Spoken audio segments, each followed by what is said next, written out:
Pepperstone requires full verification before you can deposit more than a small limit or withdraw any funds. The process is 100% online and usually takes 10 to 30 minutes with approval in 1 to 2 business days. Step-by-step verification process. Log into Secure Client Area. Log into Secure Client Area. Go to pepperstone.com. Log in. Complete verification banner. Verify your identity. POI.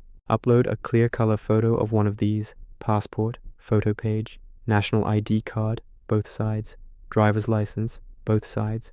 Accepted formats: JPG, PNG, or PDF less than 10 megabytes.